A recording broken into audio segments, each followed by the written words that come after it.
Hi, I'm Amy from Mere Wellness and Myofascial Release. In our video today, we're going to learn about and practice an inner thigh stretch.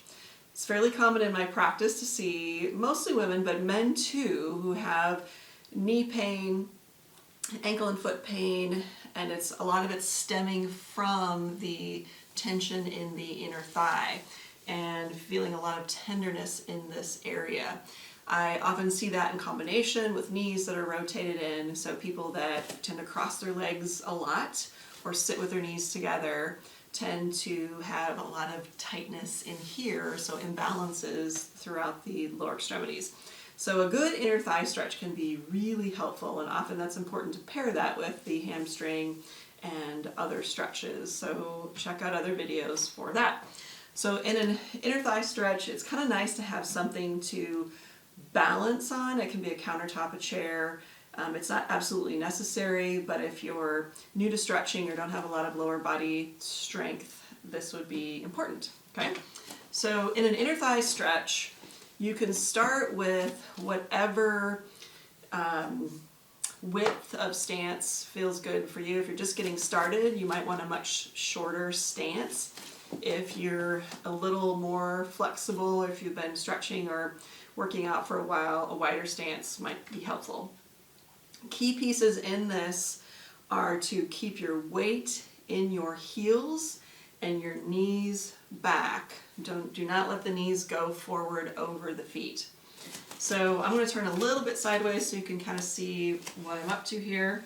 So my weight's in my heels, and then I'm going to move the tailbone back. So my weight is still in my heels and supporting my upper body with the chair. I'm going to stretch my right inner thigh first. So I'm going to bend my left knee, but I'm not letting that knee come forward. I'm keeping the knee back. And I'm thinking about the center part of my inner thigh moving in the direction of my left heel. And if you could go ahead and give that a try. What I want you to feel is the difference between this knee coming forward and this knee staying back, and how that shifts the pull. And oftentimes you'll feel either a sensation up closer to the pelvis or closer to the knee, and it really depends on where you're the tightest. So once you get into that position, again, thinking about the center of the right inner thigh moving in the direction of the left heel. Once you're there, soften. I'll turn again so you can kind of see. Once you're there, soften your thighs. Once you soften your thighs, you'll often feel a little bit more sensation. You want a mild to moderate sensation here. You don't want pain that makes you hold your breath or tighten anything else up in your body. Breathe with your belly and try and get into a position where you can hold this 30 seconds to a minute, sometimes even longer. And if you soften enough and you hold it for a little bit, you are going to feel that sensation just kind of relax, release. So this is a self-release. You'll get a little bit more motion or depth in your position. Okay? It's important when you come out that you push through the heel of the knee that is bent. So you're pushing your body back up rather than pulling it back up with the muscles that you're just stretching, or the tissues you're just stretching over here. Okay? I'm going to go ahead and do the other side now. So I'll take a wide stance as you're comfortable with. This time we're going to focus on the left thigh. So we think about the center part, the middle part of the left inner thigh moving towards the right heel. But first, let's get the weight in the heels. The tailbone's going to move behind us. Support yourself. Okay, we're going to bend the right knee, but keeping it back.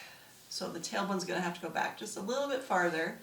And then thinking about this part going towards the right heel, just until you feel a mild to moderate stretch. Soften the legs and hips, and then breathe. And hold that stretch. 30 seconds to a minute, maybe even longer. Breathe and soften.